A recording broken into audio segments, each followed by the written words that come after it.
Harus disurvei betul harusnya Ustaz. Ustadznya. Sampai ke kurikulumnya. Iya betul Ustaz. Sampai kurikulumnya, nanti metode dalam mengajarkannya bagaimana. Ma'had yang dikelola itu memiliki tenaga pengajar atau SDM, guru-guru atau asatid yang mereka itu berkompeten. Pesantren itu bukan satu-satunya pilihan. Tanggung jawab utama tentang pendidikan anak itu ada di tangan orang tua. Bismillahirrahmanirrahim. FKM Podcast, hangatkan hati, hangatkan pikiran. Hari ini kita ada tamu istimewa, beliau Ustadz Nur Fatoni, LC, Betul Ustadz. Assalamualaikum warahmatullahi. Waalaikumsalam warahmatullahi wabarakatuh. Sehat Ustadz? Alhamdulillah sehat Ustadz. Perjalanan lancar ke sini? Alhamdulillah dilancarkan sama Allah. Alhamdulillah. Berapa menit? Kurang lebih 30 menit Ustadz sampai kantor antum. Dari Klaten. Oh, Masya Allah. Ustadz Fatoni sekarang, saya boleh panggil Ustadz Fatoni nggak apa ya? Boleh Ustadz, kita juga manggil Ustadz ya, nanti, sama. Nanti kalau misalkan saya ini ada sedikit, entah ini kelemahan atau kelebihan, jadi agak medok dan ada kemasukan bahasa Jawa, nggak apa Ustadz ya? Nggak apa-apa Ustadz, sama berarti nanti kita boleh juga ya? seperti Kemasukan bahasa Jawa nggak apa ya? Oke. Ustadz Fatoni kalau boleh tahu dari aslinya Jawa KTP. Timur Ustaz, Magetan. Oh Magetan. Jawa Timur. Lahir Magetan. Di Jawa Timur. Lahir di Magetan, Jawa Timur, alhamdulillah. Tempatnya di Kecamatan barangkali nanti ada yang mau silaturahmi Ustaz. Di Desa Kenongomulyo, Kecamatan Ngontoronadi, Kabupaten Magetan, Jawa Timur. Oh, Masya Allah. Sekarang aktivitasnya kalau boleh tahu Ustaz?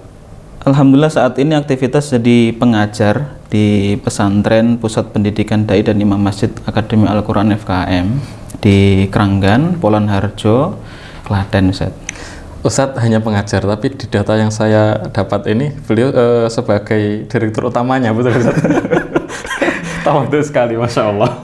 Ya, qadarullah diamanahi sampai saat ini untuk menjadi pimpinan utama di sana Ustadz. Sudah berapa tahun Ustaz? Ini berjalan tahun ketiga Ustaz. Tahun ketiga, Masya Allah. Kalau Akademi Al-Quran FKM sendiri itu didirikan tahun berapa? Akademi Al-Quran FKM didirikan tanggal 15 Juni tahun 2015, berarti 15. Sudah sekitar 8 tahunan ya. 8 tahun. Memang dari awal bukan kami yang memimpin ma'had ini, ada Ustadz Abdullah Khair yang memimpin pertama, terus kemudian di beberapa tahun kemudian diganti oleh Ustadz Umar Khodimul Aziz. Setelah itu ketika Ustadz Umar Khodimul Aziz menjadi pimpinan di FKM Pusat, kami diminta untuk memimpin di Akademi Al-Quran FKM. Akademi Al-Quran FKM singkatannya disingkat AAKI ya biasanya. AAKI FKM biasanya orang lebih mengenalnya AAKI. Oh, AAKI gitu ya. Usia 8 tahun berarti kalau disamakan dengan manusia dia usia masuk SD Ustaz. Masuk SD. Siap ya bisa. masih hitungannya masih belajar Ustaz ya. Oh, Masya Allah. Masih belajar, kita juga kesana kemari untuk studi banding kira-kira apa yang kemudian perlu diterapkan di pesantren kami, kira-kira apa yang perlu dievaluasi. Jadi samalah seperti tadi yang panjenengan sampaikan. Umur 8 tahun itu ya masih belia, masih perlu banyak belajar. Seperti itu Ustaz. Sebelum jauh ke situ Ustaz, kami juga pengen kenal panjenengan dulu, Ustaz Fatoni. Secara kalau riwayat pendidikan Ustaz kalau boleh tahu. Riwayat pendidikan kalau SD di MI Ustaz, MI Kenongomulyo sana, terus kemudian saya setelah lulus SD langsung dipondokkan Ustaz, dipesantrenkan di Pondok Pesantren Al Ihsan Madiun. Oh iya. Terus setelah di sana SMP 3 tahun, alhamdulillah lulus, kita melanjutkan studi di Pondok Pesantren Darus Syahadah Simo Boyolali. Alhamdulillah di sana sempat belajar 2 tahun Ustaz. Terus kemudian di nihainya di tahun ketiganya kami pindah ke Pondok Pesantren Al-Izzah Jombang. Iya. Terus kita lulus dari sana. Setelah itu kemudian kami mengabdikan diri di Semarang selama 1 tahun. Pas di tahun 2013 pertengahan itu kami melanjutkan studi di Jami'atul Imam Ibnu Saud di Jakarta, atau lebih dikenalnya Lipia. Oh, Lipia. Untuk mengambil program sarjana di sana. Dan lulus sampai ke syariah ya Ustaz? Alhamdulillah lulus di program syariah, terus kemudian ya diminta sama Ustadz Umar untuk membantu di sini Ustaz. Oh, Masya Allah. LC itu kepanjangannya apa Ustaz? Apa LC itu? Ya kurang tahu Ustaz ya. Kalau mungkin orang kalau secara secara formalnya lisensi Ustaz ya. Oh ya.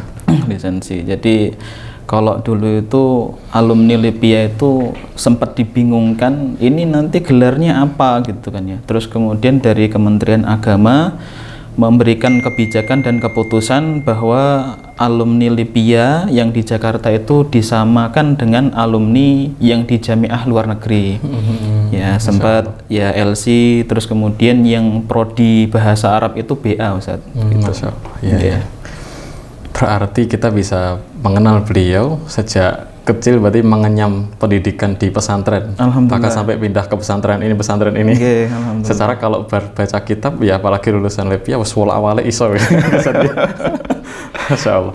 Sekarang gini Ustaz, problem terbaru terakhir-akhir ini Ustaz yang kita hadapi di masyarakat juga terutama bagi orang tua itu mulai muncul kekhawatiran Ustaz. Jadi kekhawatiran ketika banyaknya berita tentang beberapa kasus di beberapa pesantren ya, walaupun kita tidak bisa ngebiah uyah semua pesantren, tapi ada beberapa pesantren yang diinformasikan atau distigmakan sebagai pesantren yang mungkin pimpinan berlaku yang tidak senonoh kepada santrinya kah, atau banyak pembulian di dalamnya atau gimana. Mestinya orang tua itu kan harus selektif juga Ustaz, bagaimana dia bisa memantau dan lain sebagainya, apalagi di dalam pesantren yang tidak bisa diakses oleh orang umum. Itu mungkin Ustadz ada komentar mengenai hal itu, atau bagaimana kita memandang pesantren yang cocok untuk anak-anak kita. Ini pertanyaan yang sangat bagus sekali suatu sama. Termasuk saya Ustadz, saya kan orang milenial ya, masih 96 lahiran, jadi belum punya anak, belum punya istri, jadi Masya Allah. Kayaknya dapat kabar mau sebentar lagi nih. Doakan aja Ustadz. Ya sarallah. Itu jadi momok kita Ustadz. Jadi pendidikan anak kita pengen dimasukkan pesantren, tapi nanti dilema kayak gitu. Kalau enggak juga gimana di luar kan gitu Ustadz. Iya. Ini pertanyaannya sangat menarik sekali Ustadz Usama, karena memang ini harus menjadi perhatian kita sebagai orang tua Ustadz, apalagi ya kalau tadi disampaikan Ustadz Usama mau menjadi calon imam ya. Artinya juga harus menjadi satu hal yang harus diperhatikan tentang pendidikan anak. Pendidikan anak itu tanggung jawabnya ya orang tua yang harus memperhatikan, yang harus selektif di dalam memilih apakah ini cocok untuk anak saya, apakah ini bagus untuk anak saya nanti ke depannya untuk pembentukan karakter dan lain sebagainya. Maka itu harus pertama kali yang harus disadari bagi bagi orang tua ya, bapak dan ibu itu menjadi penanggung jawab utama terhadap pendidikan anak. Maka tadi pertanyaannya sangat bagus sekali, bagaimana caranya untuk memilih pesantren atau memilih ma'had yang sesuai untuk membentukkan karakter anak yang nantinya supaya tidak nyeleneh dalam tanda kutip ya kan, yang diajarkan sesuai dengan Al-Quran dan As-Sunnah. Ini mungkin kami jawab, kita nukil dari salah satu kitab yang kami baca Ustadz. Nama kitabnya Mukhtasar Al-Fawaid Al-Makiyah Fima Yahtajuhu Thalabatus Syafi'iyah, yang ditulis oleh Syekh Alawi bin Ahmad As-Segaf. Itu beliau menuliskan di dalam kitabnya tersebut alatul ilmi arba'. Jadi alat untuk mendapatkan ilmu itu ada 4 Ustaz. Yang pertama Syekhun Fattah, yang kedua Kutubun Sihah, yang ketiga Aqlun Rojah, dan yang keempat yang terakhir itu Mudawamah. 2 diantaranya itu nanti berkaitan tentang lembaga, berkaitan tentang pengajar. Maka yang mungkin nanti kita akan lebih detailkan yang 2 pertama ini. Adapun 2 yang terakhir itu berkaitan tentang anaknya Ustaz, anaknya gitu. Nah, yang pertama tadi Syekhun Fattah, tentu diantara penjabaran dari Syekhun Fattah ini ma'had yang dikelola itu memiliki tenaga pengajar atau SDM, guru-guru atau asatid yang mereka itu berkompeten. Artinya ia memiliki kapabilitas di dalam bidang keilmuan, ya kan? Yang itu yang pertama, artinya dia riwayat belajarnya itu harus juga jelas dari mana si asatidzah ini menimba ilmu, supaya nanti yang disampaikan itu sesuai dengan apa yang diinginkan oleh Allah dan Rasulullah SAW. Tentunya tenaga pengajar atau syekhun fattah ini tidak hanya memiliki ilmu yang dia yang dia kuasai, tapi juga harus memiliki akhlakul karimah, Ustaz ya. Memiliki akhlak yang baik yang nantinya bisa menanamkan kebaikan di dalam dirinya para santri-santrinya gitu kan. Dan itu yang betul-betul kami usahakan, kami upayakan di Akademi Al-Quran ini. Kami selaku pimpinan menasihatkan terus kemudian kita ingatkan kepada asatidzah, ustadz kita ini tidak hanya mentransfer ilmu, tapi kita juga membentuk karakter anak itu supaya menjadi pribadi-pribadi yang soleh gitu kan, pribadi-pribadi yang baik gitu. Maka di situ kita harus memiliki juga akhlak yang baik. Bagaimana berakhlak kepada Allah, bagaimana akhlaknya dalam beribadah, seperti itu, Ustaz. Itu yang kemudian syekhun fattah tadi itu. Terus kemudian yang kedua adalah kutubun sihah.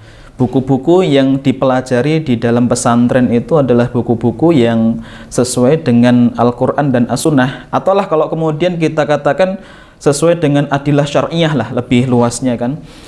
Buku-buku yang dipelajari di pesantren itu ya contohnya kalau akidah ya buku-buku tentang akidah yang bermanhaj salafus soleh, terus kalau kemudian fikih ya fikih syafi'i dan lain sebagainya. Harus itu betul-betul dicek, Ustaz, betul-betul harus si orang tua itu sebelum memondokkan anaknya, memasukkan ke dalam pesantren itu harus disurvei betul harusnya, Ustaz. Ustadznya, kurikulumnya. Iya betul, Ustaz, sampai kurikulumnya, nanti metode dalam mengajarkannya bagaimana, buku-buku yang dipelajari apa saja, itu harus betul-betul dituntaskan di awal sebelum mereka itu kemudian belajar di pesantren gitu kan. Karena tidak semua yang berbahasa Arab itu sesuai dengan Al-Quran dan As-Sunnah kan, Ustaz ya. Buku-buku yang kemudian itu melenceng dari ajaran, dari syariat Islam itu kan banyak juga, dan itu berbahasa Arab. Contohnya saja yang buku dipelajari oleh Gus Fulan itu yang dulu pernah dibuka sama yang pernah dibuka sama Ustadz Faizar hafizahullah ta'ala, ternyata itu buku-buku yang mengandung unsur sihir dan lain sebagainya kan, itu ditulis dengan bahasa Arab kan. Jadi intinya itu tidak semua yang berbahasa Arab itu sesuai dengan Al-Quran dan As-Sunnah. Jadi harus betul-betul selektif bagaimana kitab-kitab apa saja yang dipelajari di pesantren tersebut, ya supaya itu tadi anaknya yang kemudian dititipkan itu belajar buku-buku yang sesuai dengan Al-Quran dan As-Sunnah ataupun adilah asyariyah. Terus kemudian ustadz-ustadznya juga mendidik dengan pendidikan yang baik. Adapun yang ketiga dan yang keempat itu aklun rojah dan mudawamah, ini yaitu akal yang sehat, artinya dia tidak nyun sewu gila, artinya dia bisa berpikir, itu ya akan memiliki kesempatan mendapatkan ilmu gitu. Terus yang terakhir mudawamah itu ya konsisten. Nah, dua hal ini yang harus dimiliki sama si anaknya. Kalaupun yang tadi dua tadi, berarti dalam hal memilih pesantren ya menurut saya pribadi, kita nukil dari perkataannya Syekh Alawi bin Ahmad As-Sekaf tadi itu dalam kitabnya Mukhtasar Al-Fawaid Al-Makiyah tadi, yaitu kita harus melihat dulu pesantren ini asatidahnya bagaimana, akhlaknya bagaimana. Ya kalau dia mengumumkan bolehnya seorang perempuan berkhutbah Jumat karena hak asasi manusia kan, ini kan sudah jelas kan, Zat. Artinya yo mosok iya gitu kan, kayak gitu. Ya, jadi harus selektif supaya nanti anak yang kemudian dititipkan itu diajar oleh asatidzah yang solih, asatidzah yang kapabilitas dalam bidang ilmunya masing-masing. Seperti itu, Zat. Berarti 4 tadi, 2 di awal adalah orang tua ikut campur, Betul. ketika yang dua yang terakhir itu khusus di anaknya. Betul Ustaz, betul. Oke. Sebelumnya boleh diminum dulu Ustaz. Oh, iya. Aku ngelak tuh ya. Bismillah. Sekarang kita bicara perbedaan Ustaz. Antara menyekolahkan anak atau menitipkan pendidikan anak kepada pesantren dengan pendidikan di luar atau di sekolah luar, itu ini kita bicara perbandingan dulu ya Ustaz. Terus nanti kita mungkin akan bagaimana kelebihan di pesantren gitu. Mungkin perbandingannya bagaimana kalau menurut Ustaz antara di luar atau di pesantren? Iya. Ini mungkin akan memiliki persepsi yang berbeda-beda atau jawaban yang berbeda-beda. Hanya saja kami akan menjawabnya sesuai dengan kapasitas kami. Menyekolahkan anak di pesantren itu banyak plusnya, Ustaz, kalau menurut saya pribadi. Kenapa? Yang pertama tentunya minimal, seminimal-minimalnya gitu kan ya. Anak itu kalau mungkin dalam akademiknya kurang bisa mengikuti, terus kemudian dalam hal kalau di pondok tahfidz, di tahfidznya juga kurang bisa mengikuti. Seminimalnya mereka itu di dalam sholat 5 waktu, ya kan? Itu bisa terjaga, Ustaz. Karena biasanya yang di ma'had-ma'had yang kemudian kami lihat, diantaranya juga di Akademi Al-Quran, masalah sholat 5 waktu betul-betul dijaga, Ustaz. Kalau kemudian ada santri yang kemudian tidak sholat berjamaah tanpa ada uzur, itu saja sudah kita berikan teguran gitu loh kan, Ustaz. Artinya menitipkan anak ke pesantren itu kalau memang dia nanti tidak atau kurang bisa dalam mengikuti kegiatan atau kemudian target-target di ma'had, minimalnya yaitu tadi sholat 5 waktunya, terus kemudian dia bisa terjaga dengan baik. Ya semoga dengan wasilah itu nanti yang lainnya baik juga. Kan seperti yang disampaikan sama sahabat Umar bin Khattab itu, beliau mengatakan man dhaya as-shalah fahuwa liman siwaha adya, itu kan ya. Siapa yang menyia-nyiakan perkara tentang sholat, maka di perkara yang lainnya dia akan lebih menyia-nyiakan gitu kan. Kalau kemudian santri kita didik untuk dia tidak menyia-nyiakan sholat, dia menjaga sholat berjamaah, ya dengan harapan itu Allah Subhanahu wa Ta'ala memberikan kemudahan untuk dia untuk tidak menyia-nyiakan hal yang selain sholat. Dan ternyata Ustaz, tradisi mondok ke anak itu sudah ada sejak zaman dulu gitu loh. Zaman dulu ini dalam konteks tahun berapa? Di zamannya Khalifah Harun ar-Rasyid. Oh, Masya Allah. Khalifah Harun ar-Rasyid saja di dalam kitab Ta'limul Muta'allim, Imam Az-Zarnuji rahimahullahu ta'ala itu menukilkan kisahnya beliau, kisahnya Harun ar-Rasyid. Khalifah Harun ar-Rasyid ini ternyata menitipkan anaknya kepada seorang guru namanya Al-Asma'i. Nama aslinya Abdul Malik bin Qorib. Itu beliau seorang sastrawan, guru pakar di bidang bahasa. Jadi dari sepenggal kisah itu saja dapat kita ambil pelajaran bahwasanya ternyata seorang khalifah, seorang yang kemudian mungkin dalam bidang ilmunya dia sudah mumpuni dan lain sebagainya, itu saja menitipkan anaknya untuk supaya belajar kepada syekh, kepada guru, kepada ustadz, kepada kiai, supaya dia terbentuk akhlaknya, terbentuk karakternya yang nantinya bermanfaat untuk umat. Oh iya. Kalau di dalam pesantren sendiri, berarti tadi kan ada banyak kelebihan di dalam pesantren sendiri. Kalau di dalam pesantren itu kan seperti beberapa yang beberapa waktu lalu itu, ini demi menepis rasa ragu, rasa ragu saya sebagai calon bapak gitu, terus calon bapak, tentang ini bullying kakak kelas atau senior, itu sesuai pengalaman Ustadz yang sudah malang melintang di dunia pesantren itu, apa memang betul ada atau sejatinya gimana itu Ustadz? Iya, dari berita-berita yang kita lihat dan kita baca itu memang tidak bisa dipungkiri bullying itu mesti ada, entah di sekolahan umum, SMP, SMA, bahkan di pesantren pun juga tidak lepas dengan yang namanya bullying. Tentu di sini yang menjadi peran utama yaitu sekali lagi si pengasuh, si ustadznya untuk memberikan edukasi, terus kemudian menanamkan mental di dalam diri anak-anak itu supaya tidak menjatuhkan teman-temannya. Ini pengalaman Ustadz. Jadi salah satu antisipasi kami di AAG ini memang masalah bully ini tidak lepas gitu loh dari lisannya orang itu.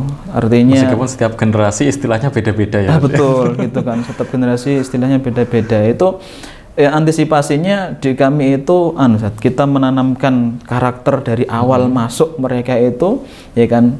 Jangan sampai antum itu mematahkan semangat teman-teman antum gitu kan ya. Itu yang terus kami ulang kepada santri-santri kami. Jangan sampailah kita kotori lisan kita yang setiap hari baca Al-Quran, setiap hari baca hadis, setiap hari bermuamalah dengan kebaikan. Jangan sampai dikotori dengan keburukan-keburukan seperti mematahkan semangatnya teman. Ada teman dia karena mungkin sadar diri, saya ini kok beda dari yang lainnya sudah 3 juz, saya baru 1 juz gitu kan ya. Ya sudah deh, aku tak ke masjid, lebih lama di masjid, kemudian baca Quran, menghafal Quran. Dan yang kayak gini nih kalau dipatahkan kan Masya Allah kan, iya. Cie-cie gitu kan, biasanya kayak gitu kan. Nah itu jangan sampai. Itu sebagai antisipasi kami, sebagai pendidik kita ingatkan betul-betul di setiap momen yang kemudian kami diminta untuk memberikan nasihat kepada santri-santri kami itu selalu kita ingatkan, jangan sampai lisan antum itu dikotori dengan perkataan-perkataan yang seperti itu. Iya. Itu tadi Ustaz, wallahu ta'ala. Menarik, maksudnya saya berhenti di sini dulu ya Ustaz. Tentang penanaman karakter tadi, itu apakah hanya verbal atau ada tindakan sampai berapa masa pendidikan Ustaz? 2 tahun Ustaz. 2 tahun. Selama 2 tahun itu apa ada tindakan-tindakan khusus untuk penanaman karakter ini Ustaz? Ya, untuk di semester pertama kita menyampaikan teori, sekaligus juga kita sampaikan kepada mereka untuk praktek. Jadi kami itu di kurikulum yang kami pelajari di semester pertama itu ada pelajaran adab. Nah itu di pelajaran adab selama 1 semester itu kita nyampaikan materi, terus kemudian kita sampaikan kepada mereka, ini materi yang antum pelajari hanya 30%-nya yang nantinya kami akan ambil sebagai nilai raport antum gitu kan.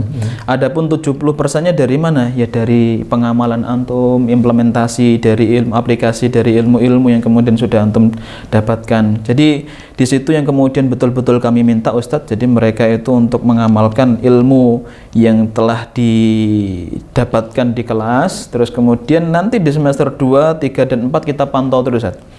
Ada pengawalan ketat. Betul, ada pengawalannya. Ya, ada jadwal rutin Ustadz. Kita ini di pesantren Akademi Al-Quran ada jadwal rutin majelis dengan kami yang itu tujuannya untuk itu tadi, mengkonsistenkan atau menetralkan supaya anak-anak itu tetap istiqomah dalam adab-adab ataupun karakter yang baik tadi itu. Baik. Sekarang gini Ustadz kan mestinya juga pernah jadi organisasi pesantren itu di IST atau apa sih?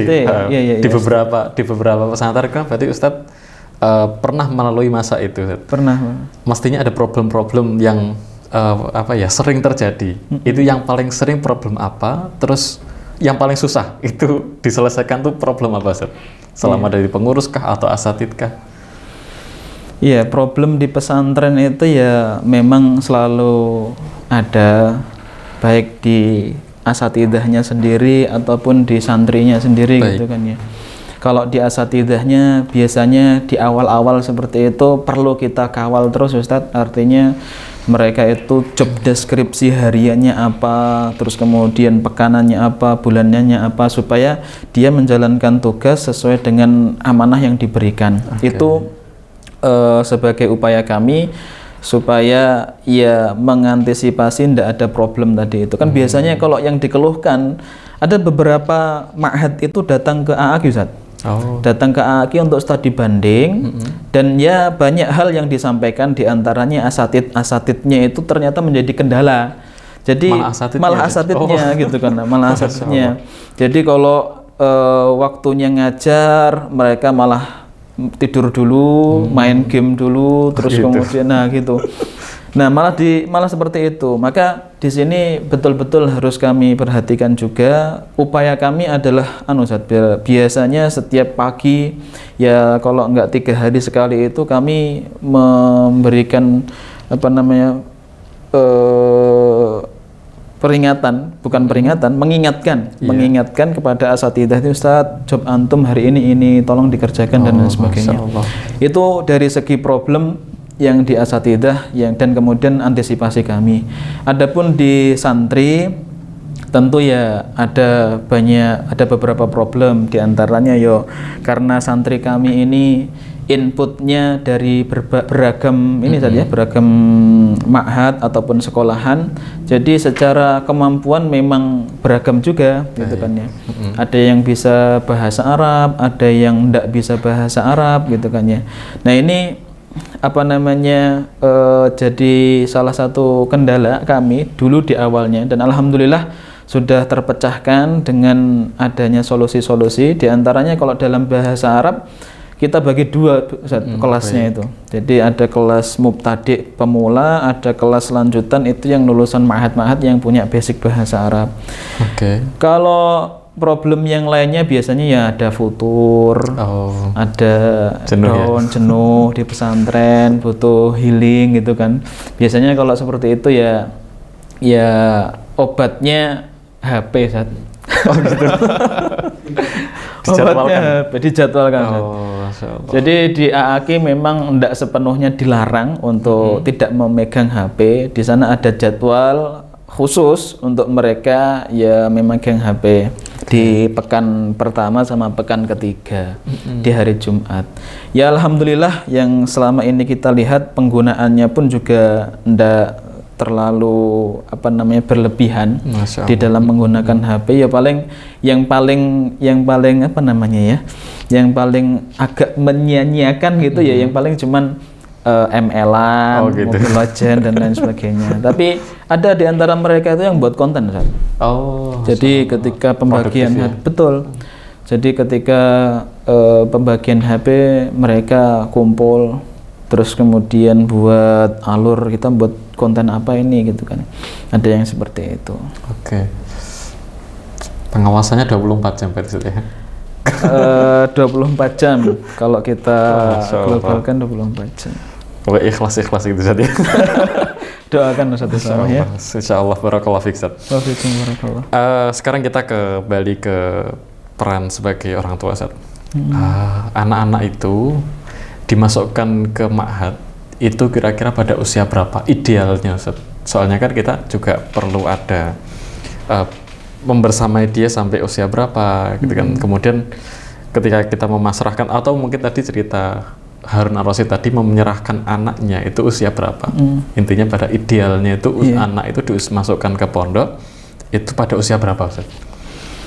Ya mungkin ini tadi sama jawabannya juga akan beragam ketika panjenengan nanyakan ke asatidz yang lainnya. Kalau ini dari pengalaman pribadi dan kemudian dari mungkin sedikitnya buku yang kami baca, idealnya anak itu dipesantrenkan mungkin usia SMP, Ustaz. Usia SMP. Usia SMP. Jadi setelah SD. Setelah SD. Usia itu 10 ya? 10-11 tahun lah ya. 10-11 tahun. Nah, kenapa Ustadz kenapa kok idealnya di usia SMP? Karena kalau menurut saya pribadi, usia SD itu usia yang sangat tepat bagi ayah dan ibu itu menunjukkan perannya. Jadi bagaimana ibu itu memberikan kasih sayang, memberikan perhatian, terus kemudian ayah itu bagaimana menjadi seorang leader, menjadi seorang pemimpin, bagaimana dia menghadapi sebuah masalah, terus kemudian solusinya bagaimana. Nah itu diajarkan kepada si anak supaya nanti terbentuk karakternya. Dia belajar dulu dari dalam, mungkin dari awal dia sudah bisa berkomunikasi dengan orang lain sampai dia lulus SD itu sudah waktu yang cukup lah untuk bagi peran orang tua dimainkan di situ. Adapun nanti di setelah SMP dia bisa mengambil pelajaran dari asatidah yang ada di ma'had. Karena usia SMP ini juga usia yang emas Ustaz untuk menanamkan karakter bagi si anak itu. Kalau pengalaman saya dulu ada beberapa asatidah di ma'had kami di SMP dulu itu yang menjadi ustadz favorit kami gitu kan ya. Ya biasanya yang itu menjadi favorit di antaranya yang humble. Selain humble ke santri-santrinya, dia juga bisa memberikan motivasi dan nasihat lah gitu kan. Kan ada juga yang ustadz dia jaim, terus kemudian ya ketika ketemu sama santri senyumnya biasa aja gitu kan. Nah itu justru asatidah yang dia humble kayak gini itu jadi ustadz favorit kita, jadi tauladan kita gitu kan. Jadi di situ ternyata ustadz favorit saya itu ketika jam kosong dia ngaji murojaah. Nah di situ biasanya kita termotivasi Ustadz. Termotivasi. Nah di situ mungkin usia SMP itu usia yang mudah untuk kemudian kita menanamkan karakter kepada anak supaya dia meneladani orang lain yang dia tidak dapatkan di keluarganya. Seperti itu. Jadi memang usia-usia seperti itu memang cari jati diri, betul, cari idola gitu. Iya. Akhirnya untuk Korea ya Korea. Terus ini saya perlu diyakinkan, maksudnya perlu diyakinkan tentang motivasi untuk memondokkan anak di pesantren. Karena soalnya seringnya itu mertuai golek mantu sing ora lulusan pondok soalnya. Lulusan pondok itu kurang cerah masa depannya kan gitu katanya.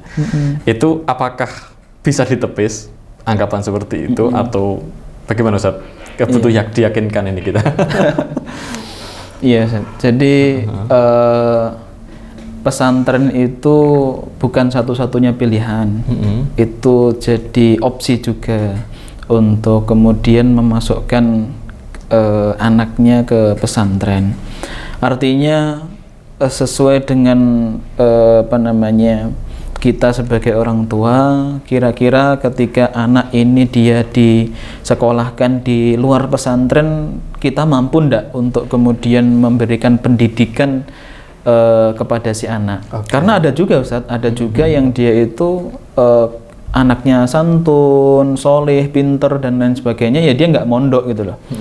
Dia mengenyam pendidikan ya di luar pesantren. Nah kalau kemudian dia melihat ternyata dengan kesibukan saya yang seperti ini mencari nafkah dan lain sebagainya, kita butuh lembaga untuk membantu saya mensukseskan sebagai orang yang kemudian berhasil di dalam mendidik anak. Karena kan anak itu amanah Ustaz ya. Iya.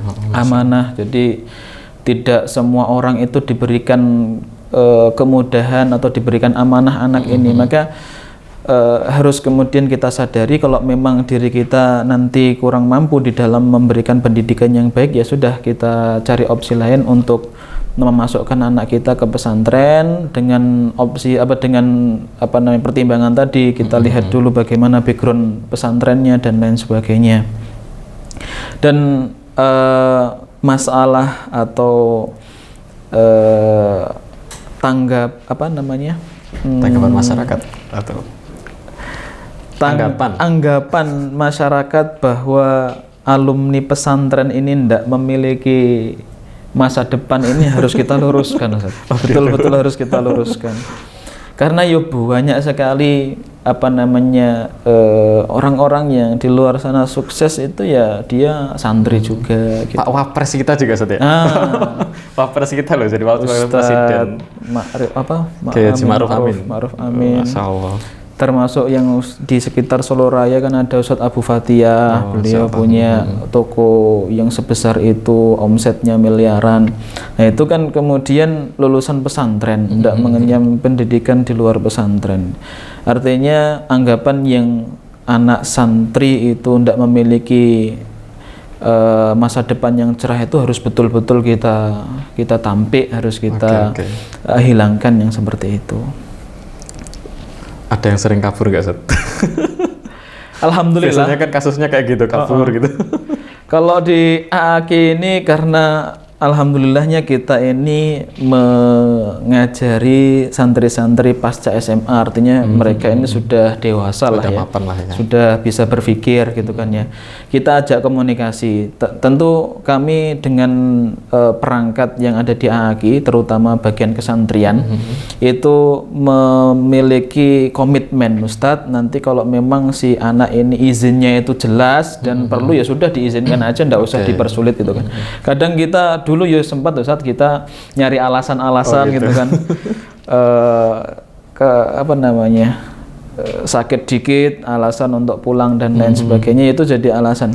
Artinya kita di Akademi Al-Quran untuk masalah perizinan itu kalau selama dia alasannya jelas dan tepat, kita permudah seperti itu. Itu yang nantinya akan mengurangi itu tadi, mengurangi anak-anak kabur dan lain sebagainya. Dan alhamdulillah Ustaz, prosentase anak-anak kabur selama 2 tahun ini kan kita di Akademi Al-Quran itu setiap tahunnya di akhir tahun ajaran itu kan evaluasi saja.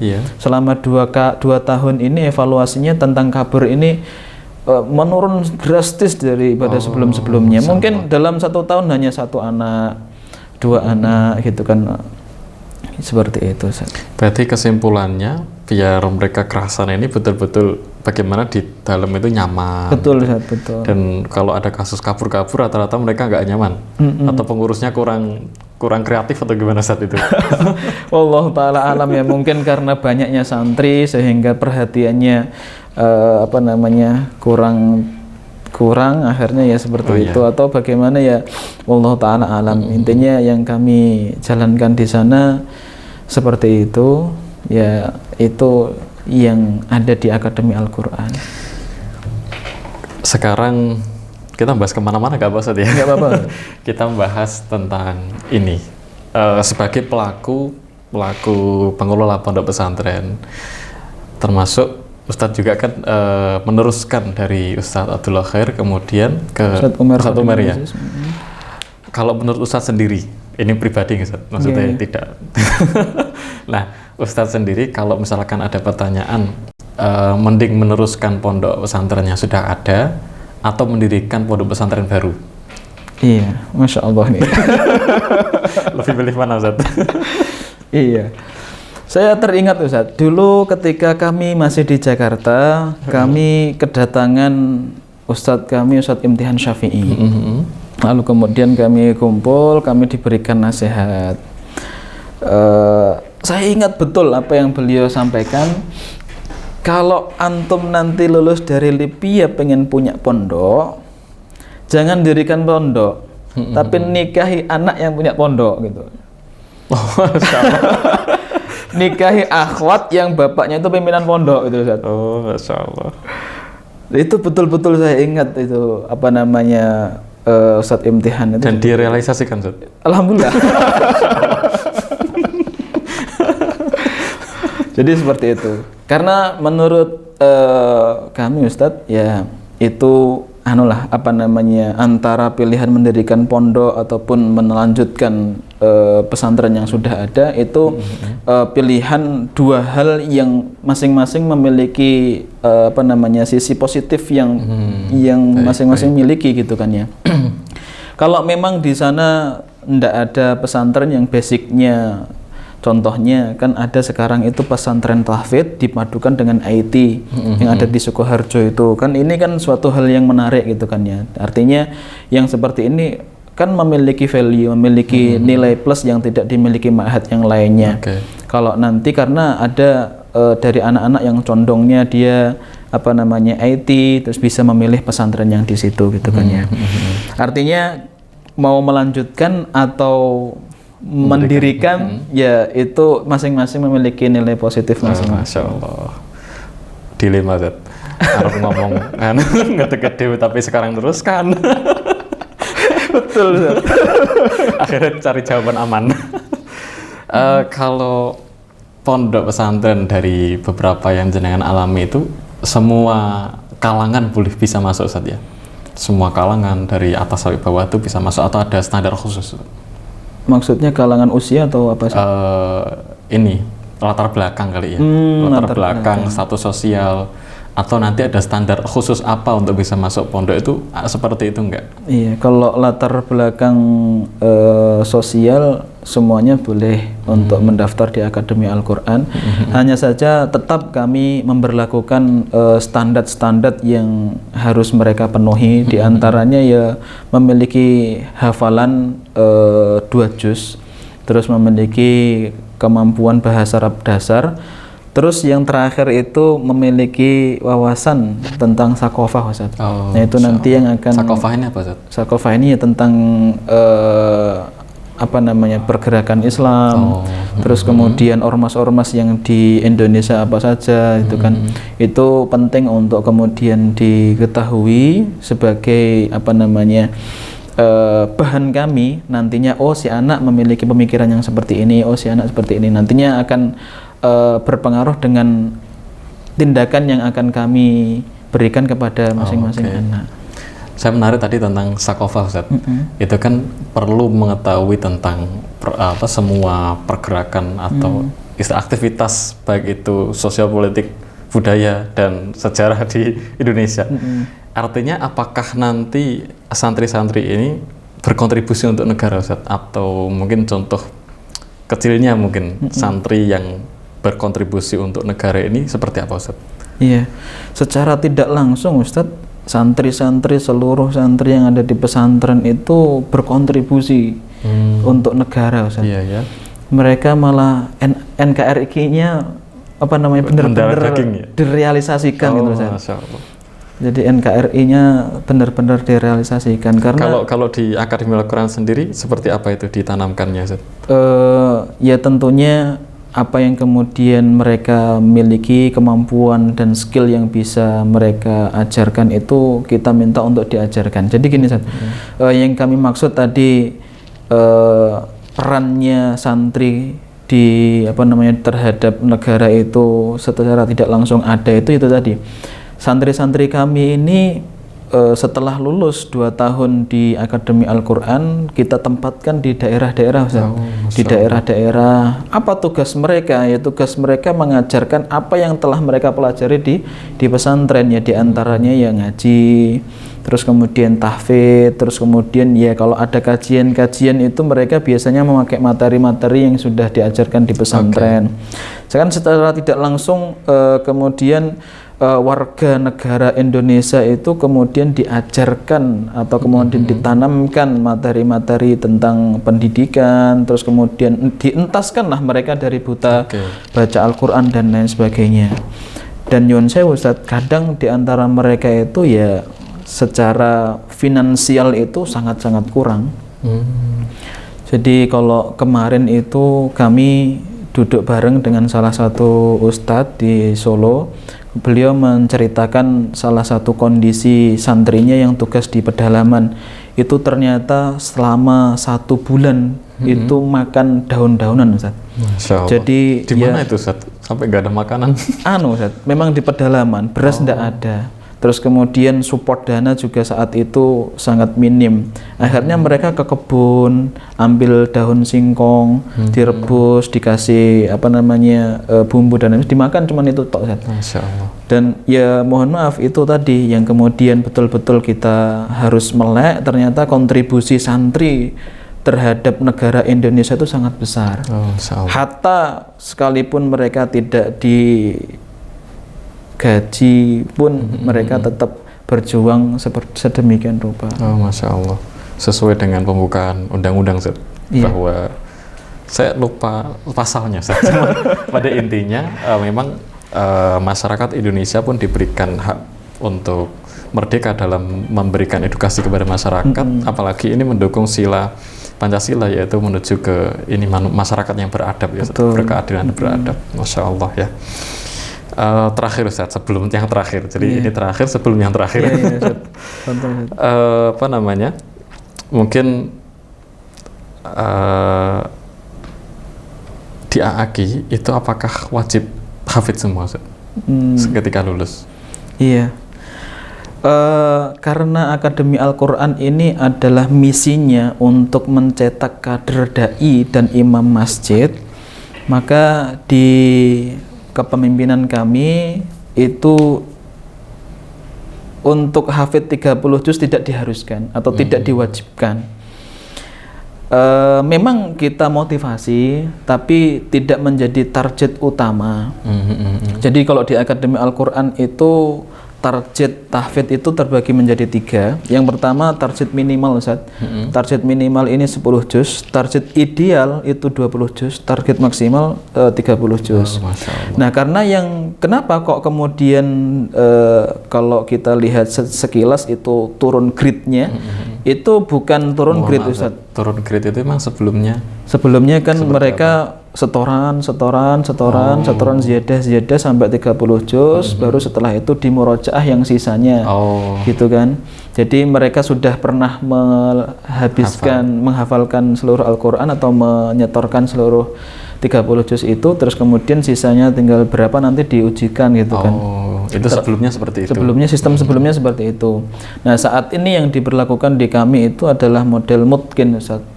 Jadi ada tahapan-tahapannya.